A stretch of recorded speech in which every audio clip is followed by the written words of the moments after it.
తాకట్లో ఉన్న మీ బంగారం ఈ రోజు ఎంత ధర చేస్తుందో కొమ్మూరి గోల్డ్ వాళ్ళకి కాల్ చేస్తే ఫ్రీ గోల్డ్ కాస్ట్ చెక్ చేసి చెప్తారు. నమస్కారం, సుమన్ టీవీకి స్వాగతం. నేను గీతాంజలి. ఆగస్టు మాస ఫలితాలు తెలుసుకుందామండి. సాధారణంగా మనకి తెలుసు రాశి ఫలాలు సంవత్సరానికి ఒకసారి తెలుసుకుంటాం, కానీ ప్రతి మాసం అనేది మనకి ఒక ముందు జాగ్రత్త చర్యగా అందులో భాగంగానే ఈ వీడియోస్ అన్ని చేయటం కూడాను మనకి చాలా చక్కగా వివరిస్తూ ఉంటారు.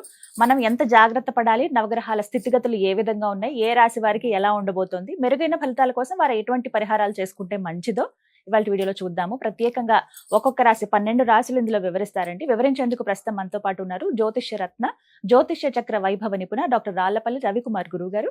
వారితో మాట్లాడదాం. గురుగారు నమస్కారం అండి. నమస్కారం. గురుగారు, ద్వాదశ రాశుల జాతక ఫలితాలు ఈ ఆగస్టు మాసానికి సంబంధించి ముందుగా గ్రహస్థితి ఎలా ఉందో తెలియచేస్తారా? తప్పకుండా అమ్మా. శరదిందు సమాకారే పరబ్రహ్మ స్వరూపిణి వాసరాపీఠ నిలయ సరస్వతి నమస్తుతే. సుమన్ టీవీ ప్రేక్షకులు నమస్కారం. ద్వాదశ రాశుల్లో నవగ్రహాలు ఈ ఆగస్టు మాసంలో ఎక్కడ ఉన్నాయో ఇప్పుడు తెలుసుకుందాం. ముందుగా వచ్చేసి ఆగస్టు 15 దాకా మనకు కర్కాటక రాశిలో ఉంటుందండి సూర్యుడు. ఆగస్టు 15 నుంచి సెప్టెంబర్ 15 దాకా మటుకు మనకి సింహరాశిలో స్వస్థానంలో ఉంటారు. అలాగే కుజుడు వచ్చేసి మనకి మిథున రాశిలో ఉంటారు. అలాగే రాహు వచ్చి మనకి కుంభరాశిలో ఉంటారు. శని మనకి మీన రాశిలో ఉంటారు. బుధుడు వచ్చేసి కర్కాటక రాశిలో ఉంటాడు. కేతు వచ్చేసి మనకి సింహరాశిలో ఉంటారు. శుక్రుడు మటుకు ఈ ఆగస్టు నెల అంతా కూడా నీచ స్థానంలో ఉంటారు అన్నమాట. సో మెయిన్గా ఏంటంటే ఈ కుంభరాశి కానీ, అలాగే మకర రాశి కానీ, మిథున రాశి కానీ, కన్యా రాశి కానీ, ఈ 4 రాశికి యోగకారకుడు, అదృష్టకారకుడు, లక్ ఫేవర్ చేసే ప్లానెట్ అయిన శుక్రుడు మటుకు ఈ నెలనాళ్ళు నీచలో ఉంటాడు. సో ఈ 4 రాశుల వాళ్ళకి మామూలుగా ఏంటంటే డబ్బు ఖర్చు ఎక్కువగా అవడం, హెల్త్ ప్రాబ్లమ్స్ చిన్న రావడం, చిన్న మాటలు పడటం ఇలాంటివన్నీ జరుగుతాయి అన్నమాట. ఇవండి మెయిన్గా ఈ ద్వాదశ రాశుల్లో నవగ్రహాలు ఈ ఆగస్టు నెలలో ఈ స్థానాల్లో ఉంటాయి. గురుగారు, గ్రహస్థితి ఎలా ఉందో తెలియజేశారు. మరి ద్వాదశ రాశుల్లో చివరిదైన మీన రాశి వారి జాతక ఫలితాలు ఎలా ఉన్నాయండి? తప్పకుండా అమ్మ. మీన రాశి అనగానే మనకి పూర్వభాద్ర 4వ పాదం, ఉత్తరాభాద్ర 1, 2, 3, 4 పాదాలు, రేవతి 1, 2, 3, 4 పాదాలు, ఈ నక్షత్రాల సమూహంతో మనకి మీన రాశిలోకి వస్తుంది. మీన రాశి అనగానే ఆఖరి రాశి. మేషం స్టార్ట్, మీనం లాస్ట్. అందుకే మీనం అనేది ఏంటంటే లాస్ట్ రాశి అయినా కూడా మోక్షానికి కారకుడు. 12th హౌస్ అంటేనే మామూలుగా ఖర్చు, నిద్ర, మోక్షం అనమాట. సో మోక్షకారకుడు ఎవరు ఉంటారో ఎవరికైనా సరే, మోక్షకారకుడు కానీ, జ్ఞానకారకుడు కానీ గురువు, కేతువే ఉంటారు అనమాట. సో ఇక్కడ రాశాధిపతి గురువు అయ్యాడు అనమాట. సో అందుకే ఈ రాశి వారు చాలా సాఫ్ట్గా ఉంటారు, సున్నిత మనస్కులు. సో వాళ్ళు ఎన్ని మనం అన్న కూడా ఫోన్లే మానాన్ని వాడిపోతాడు. సో అలా ఉంటుంది వాళ్ళ వ్యవహారం.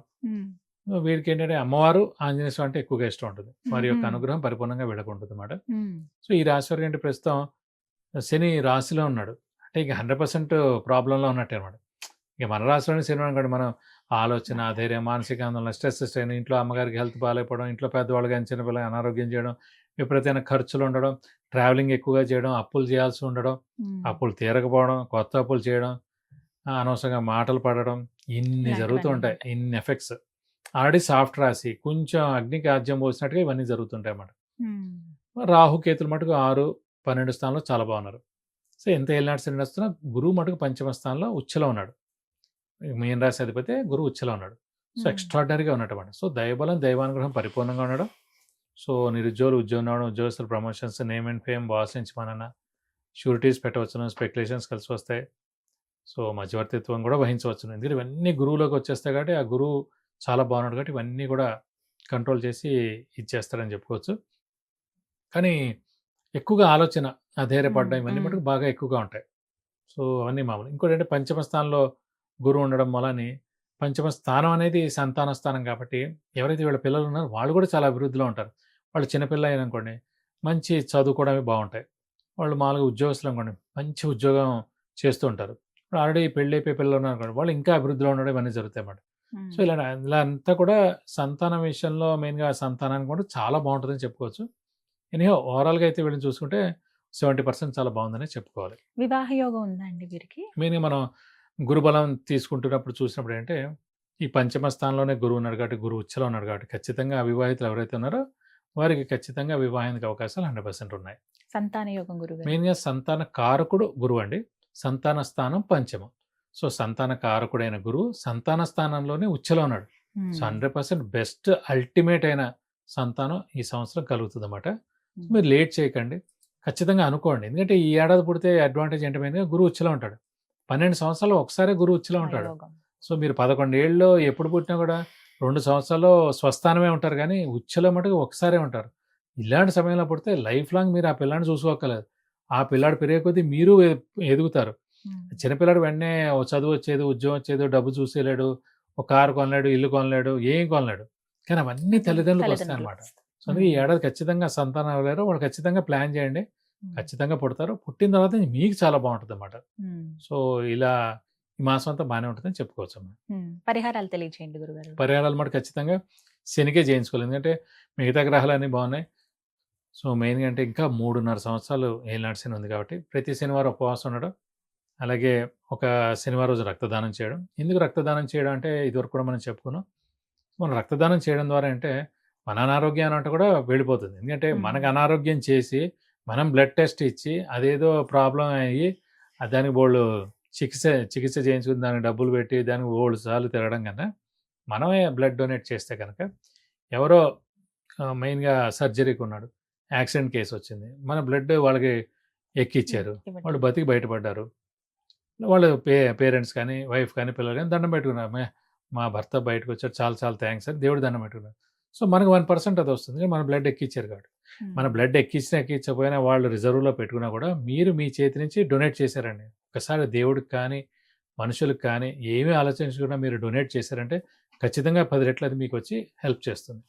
సో డొనేట్ చేయడం ద్వారా అంటే మీకు అనారోగ్యం చేయదు, మీకు యాక్సిడెంట్ అవ్వదు, మీకు సర్జరీ జరగదు.